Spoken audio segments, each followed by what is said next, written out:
Hello, everyone. Welcome back to I See What You're Saying, the Disciplined Listening Podcast. I'm Michael Reddington, and today it is my pleasure to welcome our next guests, Kahlila Robinson and Sarah Gerstenzang. Kahlila Robinson is a PhD and a psychologist in private practice in New York City. She has specialized training and expertise working with children and families in parental mental health and with adults with relational trauma. She's worked in hospitals, preschools, and is a director of parent mental health of a nationally recognized early intervention program in the Bronx. She is a supervising psychologist for child and adult psychology grad students at City College and an advocate for the availability of high-quality mental health services for underserved and vulnerable populations. Sarah Gerstenzang is passionate about healthy human development. She currently works as a therapist with foster and adoptive families, is board president of the Adoptive and Foster Family Coalition of New York, has served on numerous advisory committees, and she's been a foster and kinship parent, and one of her 3 children was adopted from the New York City foster care system.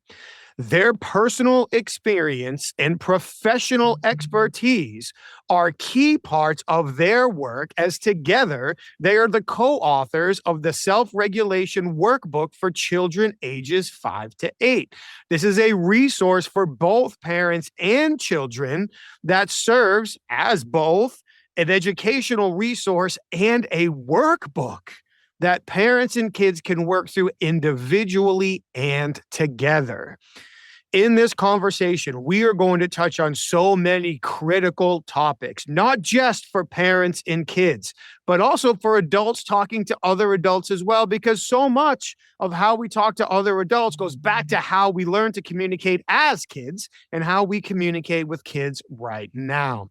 So we're going to talk about how kids process emotions, how adults can help kids process their emotions, how we can define impulse and self-control, and how we can build healthy internal working models. There is so much that we're going to get into in this great conversation. We couldn't touch on everything. We packed in as much as we could. I really appreciate y'all being here for another great episode. Thank you. While you're here, please take a quick minute, like the show, share the show, comment, leave us your feedback, subscribe to the show. Please, we'd appreciate it. And also take a quick moment to check out our sponsors. Head over to humantel.com and enter the code INQUASIVE25 for 25% off their best in-class online training to recognize shifts in emotion through changes in facial expressions and body language. For the professional interviewers, head over to certifiedinterview.com to get all your questions answered about both the Certified Forensic Interviewer and the International Association of Interviewers. And please head over to inquasive.com to learn more about the programs our clients ask us to custom facilitate for their senior leaders, sales teams, HR managers, and more to teach them how to unlock hidden value in all of their high impact conversations. We appreciate you being here every week. Thank you so very much. So now, without any further ado, I introduce to you Kahlila and Sarah. Good morning, Sarah and Kahlila. How are you both? Doing well. So thanks for having us, Michael. It is my pleasure. I really am excited. We were talking a little bit offline before we got started with this conversation. I really am excited. And thank you very much for sharing a copy of your workbook with me before we got started. I'll make sure we'll have links so everybody can find it directly. They don't have to go hunting for it. But as the parent of a young child, a coach of youth sports, and somebody who believes that lessons I've learned communicating with my son apply directly and make me a better communicator with adults, I'm really excited to get into your content, your research, your applications, because not only selfishly do I believe that this will help the parents and those that work with kids, but it's going to help people that talk with other adults as well, as we learn techniques for how we can regulate our emotions, understand our emotions, and also help people understand where somebody else's emotions might be coming from and how they might regulate them, whether they're kids or adults. So if you don't mind, I would like to start there right out of the gate. We'll start from the children's perspective first. And please, we talked a little bit before we got started. Both of you jump in at any time. But if I would be grateful if we could start by helping us understand, how do kids, specifically in this 5 to 8 year old age range, process emotions? Yeah. So I think there's probably lots of different ways of answering that question. But the first thing that comes to mind for me is they process emotions kind of bigger size, deeper, longer, more deeply feeling than adults. It's kind of like a more of a whole body experience than it is Yeah. for adults. They can Yep. feel it in their whole bodies. I think for kids, they don't have the same perspective as adults have on what's a big deal, what's not a big deal, what lasts forever, what's, impermanent, kind of like how time works. So I think it's harder for kids to have those as resources inside of themselves to say, okay, I don't have to have such a big reaction. I'm just having a reaction, right? They have like less choice over how they actually respond to things because they have less context for them and they feel them deeply. They feel them more physically, is one of the ways that I would answer. Oh, that's fantastic. Sorry, was there anything you wanted to add to that? Yeah, I was going to say, I think that kids really, just sort of following up on everything that Kahlila just said, they need adults to help them, because they're immature in their capacity. I mean, it's what makes them adorable as well. But this question really brings to mind something that my one of my kids had once said to me about how when I had left her for a month at one point, and I was thinking, never left you for a month. And then it occurred to me that a few years earlier, when she was about 6, she had stayed with my mom for 2 nights, and my mom had said she was super sad. And I said to her, "Oh, I think you're talking about when you were with grandma." And she told me, "You were so sad." It felt like a month to her. Right. And so because I'm her parent and I know what's happened in her life, right, which is why we're so important as parents. We're almost the keepers of all the information. We can help explain why a certain emotion might happen, or some of the underlying facts to straighten things out. That's a fantastic example. And I wish I could have had my wife here with us for this conversation, because I have to give her like mountains and mountains and mountains of credit for how we raise our son. And I'm in no position to tell any parent what's right or wrong, and I don't want to come across that way at all. But one of the things my wife has done an amazing job since our son, really before he could even speak, was helping him like accept, understand, and work through emotion. So like whatever emotion he was feeling was okay. Let's work through that. Let's accept it. And let's kind of, as we begin to understand where it comes from, like, okay, you are really angry, you are really frustrated, you are really sad. Let's talk about why. And then if we could start linking, which is always a fun game to play with like a 3 through 7-year-old, right? But if we can start linking what happened to what got us here, now we can start unpacking that. And Kahlila, I love everything that you said. And for me, 2 things connected together. And one was the lack of experience, lack of context, lack of understanding, while feeling them bigger and deeper. So we have these much stronger emotions that we're feeling with our whole body, but lack the capacity to understand how we got here, what they mean, how this Totally. works. Yeah, yeah. We talk about brain development, right? Too, in terms of our frontal lobe, that kind of manager of our executive functioning, right? Helps us with planning and organization and cause and effect. And all of that is not fully developed until we're in our early 20s, mid 20s. And so for a kid, right, it's like that impulse control, that ability to say, well, what happened and then what happened next, and figure things out and problem solve and do all of that is waiting. That's years to come, right? Beyond 5 through 8 year olds. Yeah, for the record, my frontal lobe might not be fully developed yet. I'm hoping by 50, maybe I'll feel like it's all the way there. We'll see if it works itself out. And Yeah. Sarah, you mentioned that because of this, kids need help. Like as adults, it's our job to help them through this, and to make fun of myself and a mistake I've made any times in my life. Like we've never helped another adult who was upset by telling them to calm down. Like, and I'm guilty of that. And Yes. I think with kids, I've been guilty of it with my son and other kids as well. Like maybe you see a kid who's crying because he got hurt, as I said, they didn't get hurt. So, well, calm down. Well, hearing calm down isn't going to help them at this moment in time. So as adults, how can we help kids or maybe other adults who act like kids, process these giant emotions and the lack of context in order to work through them in a healthy manner? So I think one of the things, I mean, I love the title of your podcast. I see what you're saying. I think one of the most important things we can do is just listen. Oh, what's going on? You seem so, like you're saying, your wife says, oh, you seem so angry. Wow. Like, what happened? And oh, can you tell me more? Oh, I get it. Then, oh, when that happened, then you felt so left out. Is that what you're saying? I think the really hard part about this for most parents, and I think none of us, we're all here in this conversation, we're all parents. We don't want to judge others, but is actually staying present yourself, right? Which is something that really is applicable to other adults, right? Are we actually listening? Are we present? Are we not reacting, feeling embarrassed, or, if other people around watching our child have a meltdown? Right. Or annoyed with our child for being upset, we've lost patience because we've had a long, hard day and we can't deal with this little problem anymore that they're having such a overreaction to.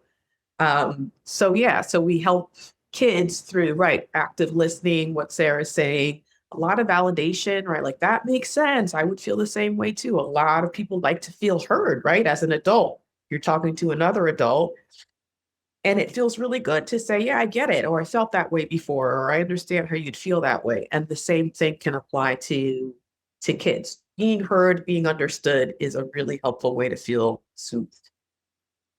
Yeah, and I love how you both correlated to adults and kids. I mean, obviously, I want to focus on kids for the conversation, but so many of these are parallels. Like, especially, and I have the expert opinion of one father who makes as many mistakes as he does things right, if I'm lucky. Yeah. But you just seeing the validation piece, like letting them know it's okay to feel that way. That makes lots of people feel that way. I try not to say I understand, because sooner or later that's going to blow up. He's going to look at me and say, no, you don't. I'm going to have to say, you're right. I don't. You got me. And that's great. That's a great response. I understand, and I care about you, right? And I care about helping you with this. Yeah. So I love that validation piece, and staying present, I feel like, can be especially difficult. You mentioned, like, at the end of a long, hard day, like, your big emotion meets my short fuse. This should go really well. But understanding, like, it's how they're supposed to feel, it's how they're supposed to process, it's how they're, to make, again, an adult reference, if a senior leader gets frustrated with a new frontline employee because they don't think like a senior leader, well, why would you expect a new frontline employee to think like a senior leader? That just doesn't happen. Why would you expect a kid to process a situation like an adult? So when our expectations get violated, then we get more upset as adults. Absolutely. I think keeping our expectations in check is a really, really healthy and important parenting skill, right? And it's easy to forget because 5 through 8-year-olds are making so much progress. They're growing, they're learning, they're developing so rapidly. They're out in the world doing so many more things. So it's this great growth period. And then we start to kind of slip up in our own minds. Well, now they can do A, B, and C. Shouldn't they be over this, or shouldn't they be able to do this now? And we can easily forget that they're still really, really developing in terms of their emotional development piece in that realm. And I would say also in their ability to communicate, right? So they may be getting very upset because something that's happened, and they didn't think when they got in the car with you, or in New York with us on the subway, to say, oh, this really, upsetting thing happened that, in school this morning, right? They're not, it may come out only when you stay calm and say, wow, you seem really upset today. And I just asked you, if you want a cookie. So I'm just wondering, what's going on. And, to sort of start wondering. So you're helping them communicate. You're helping them bring up this information that they need, which, of course, adults can be needing help sometimes as well. Yeah, we all do. I'm thinking of your frontline employee. You might feel, new at work and a little intimidated and, shy and insecure. They're not a child. They can communicate, but maybe they need to be given the opportunity to do that. Yeah, for sure. My wife had a sticker on the fridge. It's been down for a while, but I'm going to still act like it's there because I think about it when I see it. And again, I give Brooke mountains and mountains of credits. Anything we've done right with our son goes back to her for sure. She had a sticker on our fridge that said, "You can't make a child do better by making him feel worse." And I feel like that ties in very well to what you're saying. Like, how do we help them work through it? How do we help them understand? The term psychological safety gets thrown around like a bouncy ball these days, but it's so true. If we make them feel like it's okay to answer the question, they will. But if we make them feel like they could be embarrassed or there's consequences, there's right or wrong, there might be consequences, but if we make it feel that for the answer, now we're making it more difficult. The impulsive thing I'd love to ask you a little bit about. Selfishly, of course. Like this morning, my son, we've told him about playing ball in the house because there's pictures that are kind of on a shelf and they can come down in the living room. And whatever, we have a new puppy and he's playing with the tennis ball with the puppy. And I'm not going to tell him no because they're having fun and he's on time for school and all that stuff. But he ends up putting one in the air instead of on the ground. And sure enough, it hits the picture and the picture falls on the couch. Now, nothing breaks. It's not a big deal. But from the time I think he said sorry before the ball hit the picture, like as soon as it left his hand, he knew. And he's looking at me. Of course, he's sitting with the puppy, so it's like the cutest picture on the floor. But he's looking at me with this like face of dread in the middle of our morning. This happened this morning. In the middle of our morning, she's like, "Dad, I'm sorry." And like irrationally, he wants to be like, "Dude, how many times have we told you not to throw the ball in the living room?"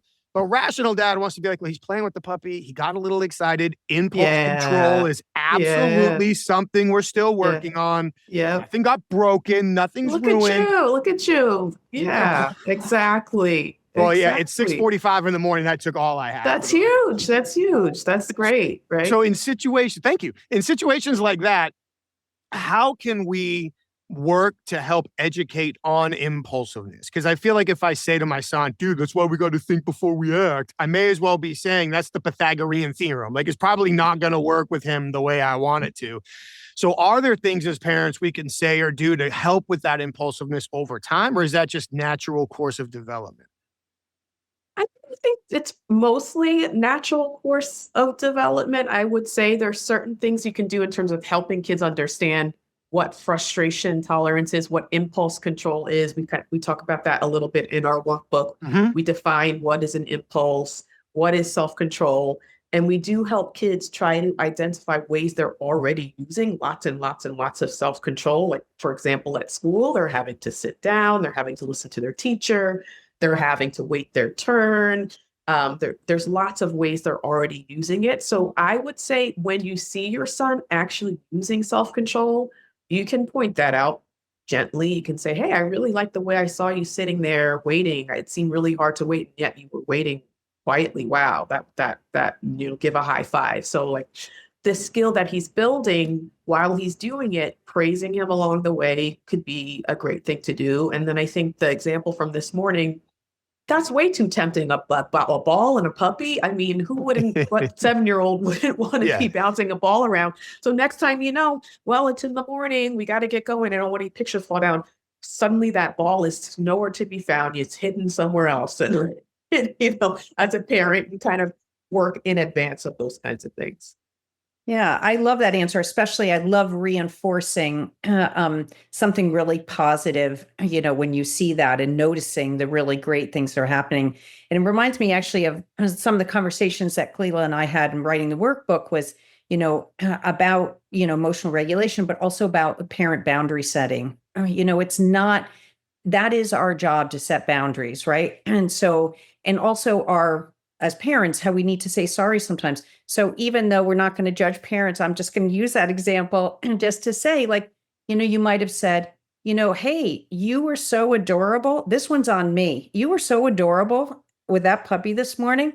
I lost my head and just said," it didn't say a single thing, even though I know balls are very bouncy and it's going to happen, right? So it would say, next time I'm going to remind you that if we go in the fence yard or something like that may go easier, so it's, it's right. I think actually reflecting on situations afterwards as parents, like we're not going to be perfect. We're not going to, things are going to happen. Things are going to get broken. Things are going to, and so we just have to, think about, did I like the way that was going? Did I feel good about that? Do I want to do something differently next time? Do I want to talk to my child about this the next day, the next week? Right, right. And along these same lines, let's say you've told your son many, many times, no bouncing in the house, no bouncing in the house, and you're working on it, and you're working on it, and you're working on it, and he's having a tough time with really integrating that as a rule, and then oops, all of a sudden there's a picture that's broken. Well, then there's maybe, a natural consequence for that, right? He has to figure out how to, with his little birthday money, get a new picture frame or put it back together with some tape and glue. And it's just kind of the natural consequence of some of these events, and like learning how to take accountability for that, even at 7. Natural consequences is something else my wife has taught me. So I love that. I also love how you said, getting, what was your word? Work in advance of the issues. So I really loved how you called out, I'm not going to say it the same way, but it's almost like recognizing the effort. We've been working on impulse control. We've been working on different things. It happened in another situation, not intentionally, but we recognize it, we validate it, we reward it, we reinforce it. So now it's more likely to continue, build that mental confidence, those mental anchors. I love all of that. Well, I've got 100 questions I want to ask, and I've got to try to keep them straight in my mind here. So as we're talking about, Kahlila, you mentioned earlier, we'll start here and I'll get myself unwound. You mentioned earlier that in the workbook, you define what an impulse is and what self-control is, or self-regulation. If I'm using the wrong word, I apologize. I've read through the workbook. I love it. My wife has it now, so I don't want to steal from the whole thing. People should get it and work through it, especially with kids that are at or near this age range. Even if I would say nieces, nephews, grandkids, if you're a teacher, youth coach, sometimes I would say especially youth coaches with what I've observed, but that's a story for another day. Can you help us understand how you define impulse and self-control? Sure. So the whole book is about self-regulation, right? And part of the book, we talk about self-control and what impulses are. And self-control, we talk about it as one of our superpowers. We talk about it as a really good, really helpful feeling that helps us do the thing that we're meant to do, or supposed to do, or expected to do, and helps us not do the thing that our body might want us to do. And that thing that our body might want us to do is so strong and so powerful that it has its own word, impulse, right? So that's how we talk about it. And again, we reference all the ways that kids are probably already using self-control, but we're not really defining it that way for them, right? You pass by a delicious cookie on a plate that you're not supposed to eat, and you just walk on by it, right? In this section of the workbook, we actually talk about the Stanford marshmallow experiment, where little kids were given a marshmallow that they could sit and look at, and said, if you wait and you are able to not eat the marshmallow, and you wait, 15 minutes or so, you'll be getting another one. And how did kids handle that? And what did they do? What are the strategies that they use to control their impulse to eat the marshmallow? So we talk about that. We encourage kids to actually try their own experiment.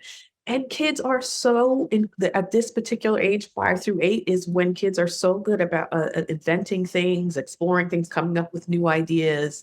That's a real talent of kids this age. So there's lots and lots of different strategies kids can come up with to deal with impulse controls, self-control, and waiting for something that they really want. So it's about a lot of teaching them how to do it, helping them practice it. And when you see the child participating in trying to use these skills, really highlighting it for them. I want to just sort of touch on all what you were saying about, in reference to what Kahlila's saying, but also what you were saying, Michael, about youth coaching, and maybe especially in youth coaching. So I'm not going to elaborate on it, but one of I think the things that we felt very proud of in the book was talking about the parent-child relationship, and talking about the research and how important attachment is between a parent and child and their ability to regulate themselves. And it makes me think about maybe in youth coaching, just sort of, you have a group of kids, much more challenging than one-to-one, and you don't have close relationships with them. So it's very hard to control them and for them to control themselves when they don't really know you very well. And anyway, I'm just curious, it makes me think, I'm thinking maybe it'll be a 2.0 version of this workbook about developing a good, appropriate attachment in a sports kind of context, right? Yeah. Yeah, I think that'd yeah, be an awesome second book. yeah, yeah. That seems like a real challenge. I'd be curious to know more about that. How do you, I mean, for teachers too, but Yeah. coaches where it's a little bit more high stress, really, there's also fun, but how do you start to develop a connection with the kids? Because as Sarah is saying, that kind of can mediate the kids' own ability to regulate themselves when they feel in Yeah. a safe, connected relationship. Yeah. So, Yeah. And again, I can only give one man's perspective on this, right? But for me, I feel like it's using a lot of things, thankfully, that I read in your book. And I guess to even go past this, I was just talking to a friend of mine about this on Sunday. Believe it or not, in a lot of ways, I wish I had my son when I was younger because I would have been able to share more things with him that I experienced. And now when I'm older, I don't really get that chance as much. But I'm incredibly thankful I had him when I did because I'm an infinitely better father now than I would have been 10 or maybe even 5 years before I had him. And oddly enough, before I had him, my wife had him. I was just along for the ride. Let me be clear on that. But my career in investigations, oddly enough, I think made me a much better father. And not in the, I'm going to know when you're lying to me. Newsflash, all kids lie. It's part of development. They're supposed to. Stop getting mad at them for it. Just set healthy boundaries and separate consequences from lying, and you'll have a much stronger kid. But we'll put that aside for another day. But in investigations, when people would lie to me, or when they would try to bully their way out of a conversation, or they would try to trick me, or they would try to do whatever. Thankfully, I had great mentors early on that'd be like, dude, that's what they're supposed to do. Like, Mhm. don't get mad about that. How would you act if you were being interrogated? Like, that's what they're supposed to do. And so that's what they're supposed to do. For me, that navigated to being a parent and being a youth coach. So when I'm on a baseball field coaching T-ball with 12 4-year-olds, and they're running all over the field, well, that's what they're supposed to do. Right. So I can either go against the grain and try to force them to stand in line, let me know how that works out, or I can figure out how to use all of this motion to my advantage and keep it fun. And then for me too, it was find those little moments you do have. So in a basketball game when they come off the floor, or in a baseball game when they're getting into the batter's box, or on a jujitsu mat when they're lying down and they're trying to remember a technique we just showed them. I read it in your book. Get on their level. Sit down, kneel down, squat down, talk in a low voice, make uncomfortable eye contact with them, show them that you're present, give credit to an observation, speak confidently to them. Like all of these things, you can do it. I believe in you. Like it's maybe a funny story. And then this should really all be about you, not me. I was coaching several different kids at a jujitsu tournament, and I was coaching my son on one mat. And one of our other kids was on the mat next to us. And I got yelled at for coaching 2 kids on 2 different mats by the referee. So my fault. I shouldn't have done it. But I'm constantly telling my son, I love you. He had a baseball game last night. Before every at bat, I tap him on the helmet and I tell him I love him because I want that like feeling of confidence before he goes up. So the kid who's not my son ends up getting swept. So now he's on his back. He's trying to get another kid off of him. And I look over, I'm like, you can do it, man. I love you. I'm like, oh, that's not my son. Yeah. I had to go over to his parents after and be like, sorry. Slipped out. Yeah. And look how natural it is. You know what I mean? We care for it's so easy to care for kids when they're going through something, right? That's like the best of us as adults, right? It's like it's such a natural instinct to care for a kid who you see is upset or struggling, that kind of thing. When you are having a hard time with that, right? Like, wow, my empathy is really low for my child right now, or I'm really lacking some compassion or some patience. That's a real sign to start to take care of you, right? And look at yourself and say, wow, my reserves are really low. What's going on? How do I take care of my own needs, perhaps, in order to have a bigger heart and take better care of my kids? Because, that compassion and that empathy, even the way that it just flew out of your mouth for that random kid, is such an important resource for us as parents and for our kids to be able to feel. And understanding, I love the word you used, reserves. Like we only have so much energy in a day. And for most of us as parents, the time we get with our kids, especially at this age bracket, is in the morning on the way out the door and in the afternoon and evening when we're spent because we've been doing everything else we're supposed to do all day long. So how do you, and I know some of this is in the workbook as well, because it's not just focused on kids, it's focused on kids and parents, which I loved.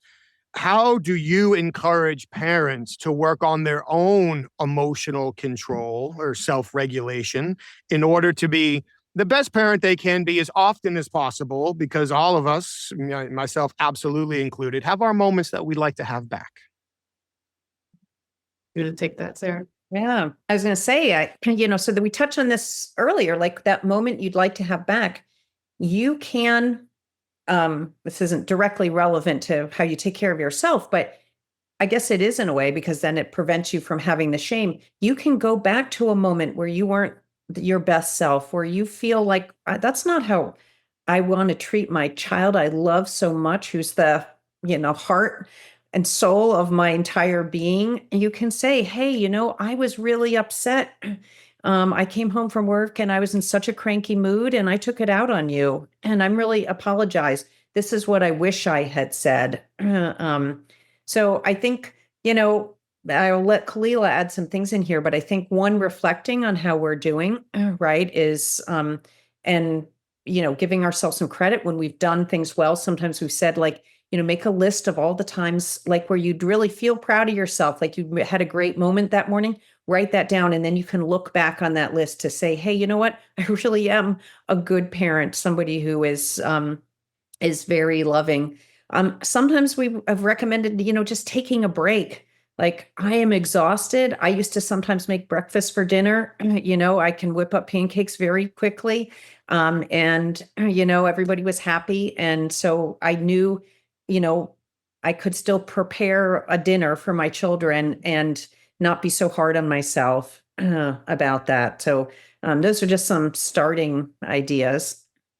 Yeah, absolutely. It's like kind of trying to take care of yourself in small ways, slowing down, lowering your expectations sometimes for your kids and yourself, right? Being okay with cutting corners here and there when you need to. I think talking to other parents is a really good way to have parent self-care, right? So sometimes people don't like to open up to other parents. I think people might feel like, oh, I'll be judged, or I'm the only one going through this, or something like that. But I have found most of the time, like 99 out of 99% of the time, if I share a story or share something that's stressful to me that I'm going through, that in my mind, I'm like, okay, I think I don't know who else is going through this, and I share it.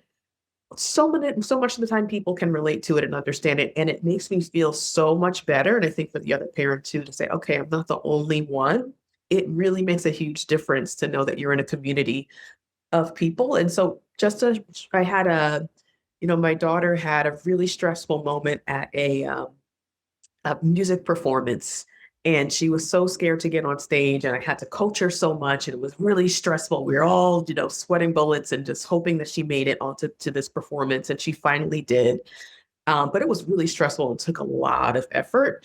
And she did really well. And then I happened to have a chat with somebody about that a week or so later. And they had a very, very similar story and experience.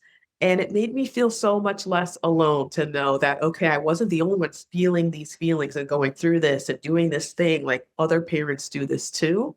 So I really recommend that as a strategy for parent self-care. All fantastic points. You talk about, give yourself a break, or Sarah, you mentioned pancakes for dinner. I won't tell the world what borough you're in, but the next time I'm in that borough, if you get a random knock on your door around dinner time, it might be me looking for pancakes. That's They're one of my delicious, I have to say. one of my favorite foods of all time.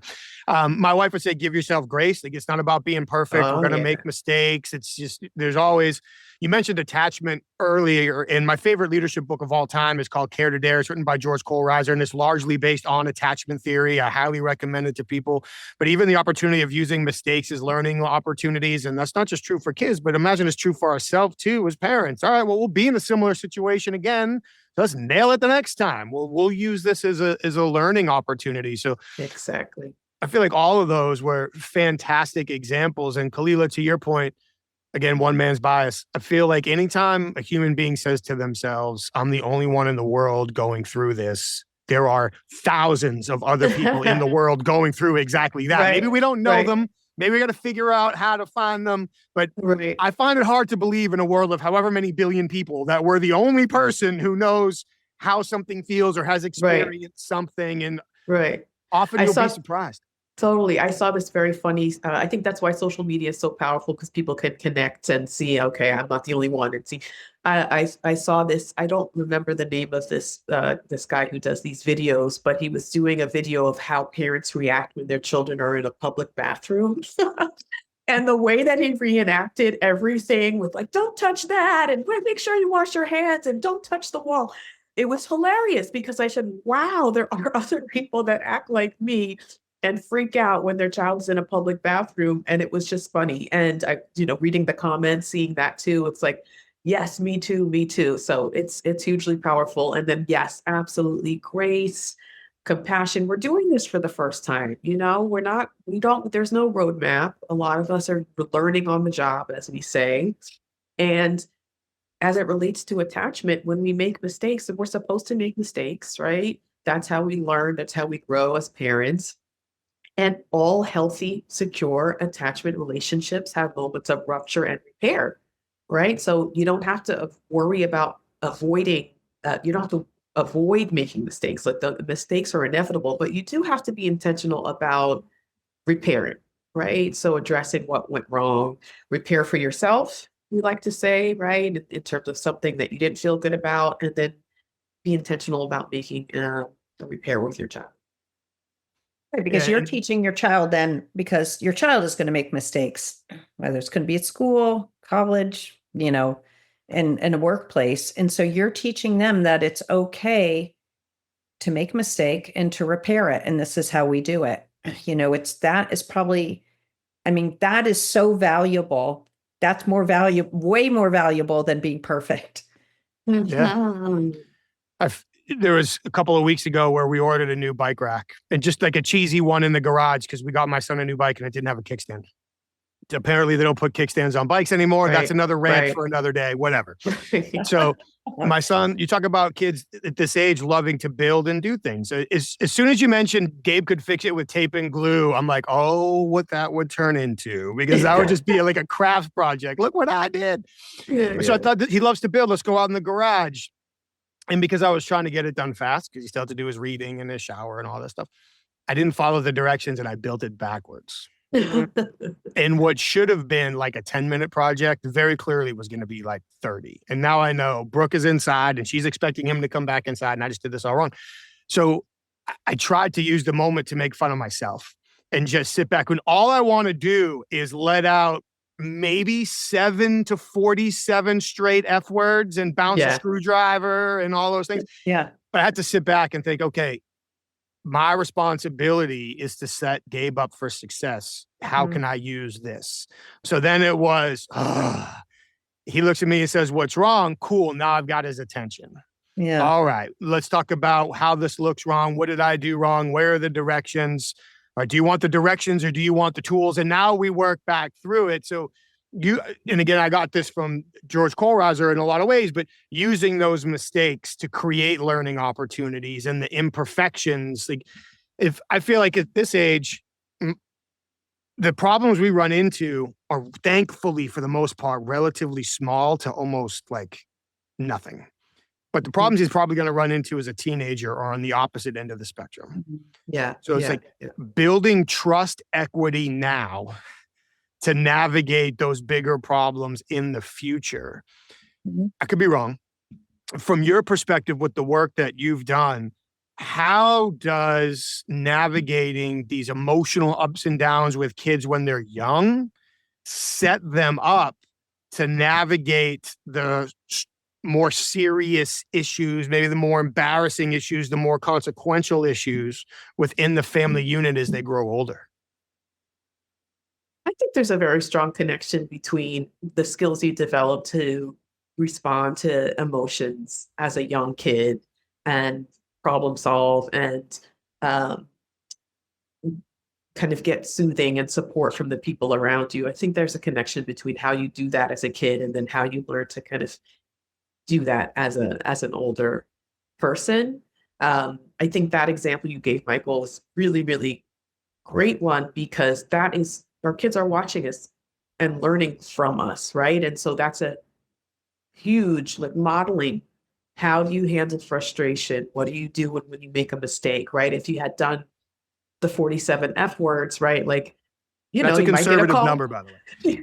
You might get a call from school next week, when, your kid maybe messed up on the spelling test, right? And that's how, rather than, oh man, I messed up. I have to start again. I'm so frustrated, right? You don't have to pretend you're okay. You can be frustrated, right? You're not a robot. You're a human being.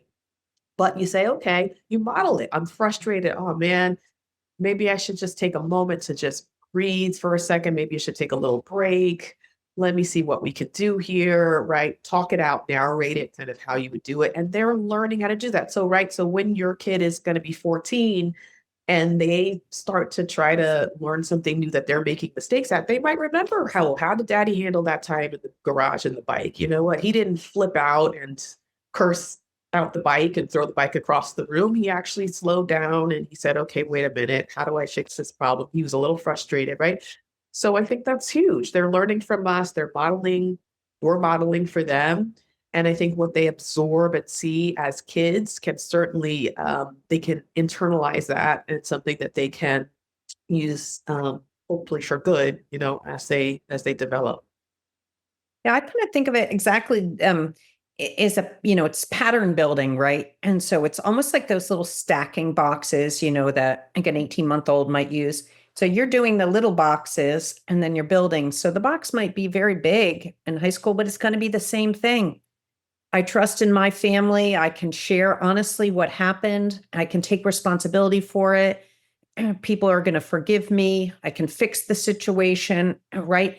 All of those, no matter what's happened, how big that box is, it's going to be the same approach, the same relationship dynamic that you would have, even with a very small child.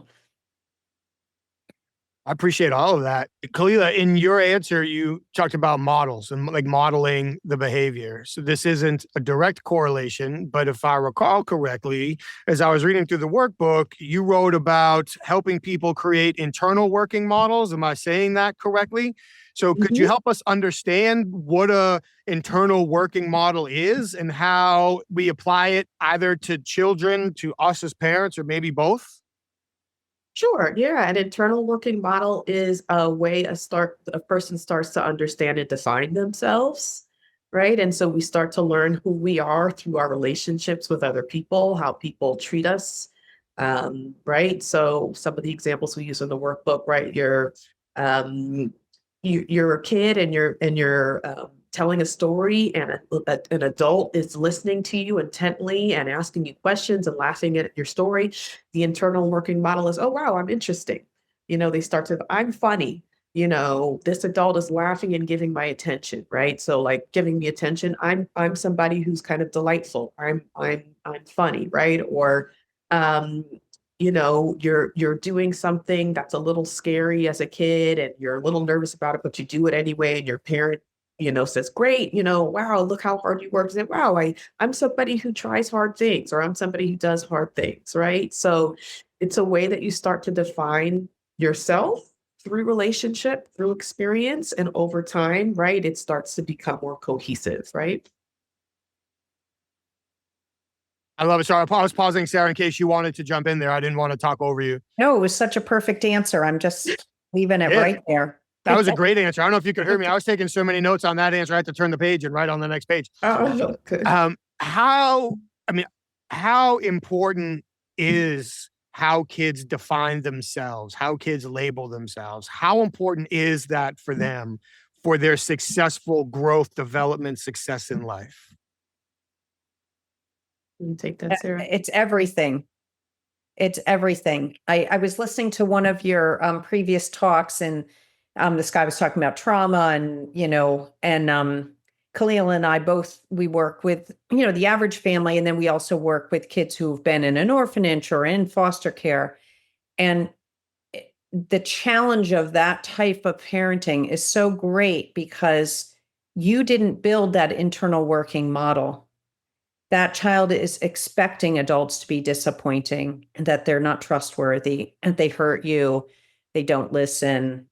And so, and it's very challenging as an adult if you're thinking, oh, parents are loving and all that, and then the child is not expecting you to trust. But if you have a healthy upbringing, you have an internal, nothing is perfect, right? But humans are adaptable. We're not meant to be machines, as Kahlila said. But if you have, you've had adults be trustworthy, and responsive to you most of the time, not all the time, most of the time, then you're going to be able to go out into the world and be a productive citizen. 100% agree. It's everything. It's huge how you feel about yourself. Because I was just thinking the other day, right? Like, I don't know how to solve every problem that's going to come my way, right? But I think of myself as somebody who can solve problems, somebody who is resourceful, somebody who can turn to other people for help, right? So whatever problem I have to face, I'm not sure I'll be able to fix it, but I know that I'm somebody who can address complicated issues and get help and do all of that stuff. And that's something I've thought about myself probably for quite some time, and maybe from when I was a little girl. And it's carried all the way through. You just mentioned resourcefulness, which made me think of another word with R from your book. So as I continue to quasi-randomly jump around, you talk in the book about helping kids build resilience and adaptability. I feel like the answer to this question in a lot of ways we've probably already touched on thematically as we've gone through the conversation. Mm-hmm. What specific techniques or strategies have you seen be most effective, if you will, helping kids build that resilience and adaptability so when plan A through Q doesn't work, they're still in the game and they're still working through it and building that confidence? Yeah. Well, I think what's unique to this age for parents is that 5-year-old, 8-year-old kids need parents to really kind of lean in and co-regulate and soothe and help, but they also, to build these adaptive skills and resilience, they need to lean back a little bit and have their kids experience mild frustration, mild tension, figure out ways to solve problems on their own, build some more independent skills. So, if you help your kid during the week, get their shoes on, get dressed, help them, because you're busy in the morning. On the weekend, say, no, you got this, you handle it, right? And if they're a little frustrated and need a little bit more time, that's fine, right? You want to support kids reaching a little bit of the edge of their capacities, right? If they can just reach into the cabinet to grab the thing, have them do it themselves, right? Have them start to stretch their capacities, have them start to be a little bit frustrated from time to time with the things that they're doing, and help them feel that feeling in their body so that they can learn to tolerate it and know that it goes away. Right? On the other side of frustration is growth, is pride, is a lot of good feelings. So parents actually need to do some leaning back as well during this stage so kids can learn how to get through and work through their own emotions. Right. I think some of the research that we reference in the book is from Harvard University, the Center on the Developing Child, and it summarizes exactly what Kahlila is just saying, that you need 3 things for kids to be resilient. You need an attachment to one person who loves you, is going to support you. You need to be competent, right? So Kahlila, the time to learn to tie your shoes, when it's not a stressful time. And then also you have to have manageable threats, right? I love what Kahlila is saying about leaning back. We all have threats in our life, not overwhelming, terrible things that, you really need your parents or the government to help with.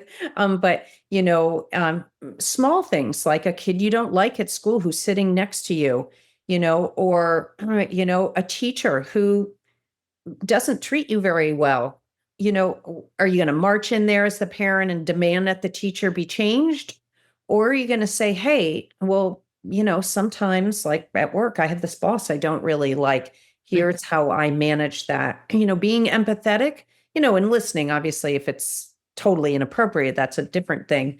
But there are going to be manageable threats in all of our lives. And yeah, and not protecting your child too much from that, right? Which I think is a problem of our times. Right, right. Speaking of internal working models, if you have parents swooping in too quickly, too often to help kids with manageable threats, a kid might start to feel, oh, I can't handle problems very well in my life. I always going to need help. There's very little that I can do independently, right? So there's a balance between how much you support and how much you lean back. And parents need to tolerate it themselves. If your kid's a little bit frustrated or upset about something, that's okay. That's how they learn. That's how they grow. And with compassion and with empathy, and leaning back, that's a good kind of combination to use for supporting these skills.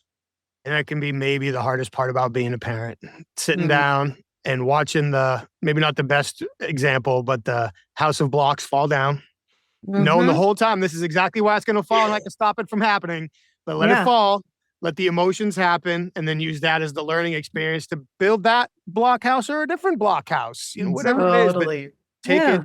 the opportunity we had. I wasn't joking before we got on here. I have at least 3 hours of questions that I would love to be able to go through with both of you, but I know that you both have very busy schedules, and I'm grateful for you carving out some time this morning for us to have a conversation. So while we still have a few minutes, I would be grateful if you could please, each of you, take a quick moment and let all of our listeners know where they can access the workbook. If there's anything specifically that you want to call out about the workbook, call their attention to, please do. And then also, where can they connect with you, follow you, learn more from you and your work? If both of you could do that, I'd be grateful. Sure. Our workbook is called The Self-Regulation for Children Ages 5 through 8. It's published through Ulysses Press.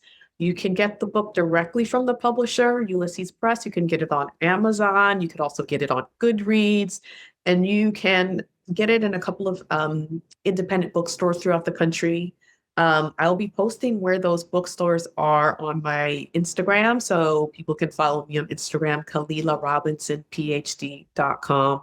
I also have a website, KahlilaRobinsonPhD.com. Okay, sorry, the Instagram is Kahlila Robinson PhD, and the website is KahlilaRobinsonPhD.com.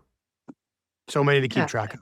Yeah, and the book is, like you said, it's for parents to use for themselves for their own guidance. There's also a really fun section in here that for parents and kids to use together, and then there's a little mini section for kids to use all on their own. Yeah, so you can find me at sbsgerstenzang.com. And I guess, sorry, I'm the same as you. I don't give this out every day. It's sarahgerstenzang.com. I have a little website, and the other is my email, sbsgerstenzang@gmail.com. And yeah, we'd love to hear what people think when they're using the workbook. We try to, as we mentioned, Kahlila and I are both parents ourselves.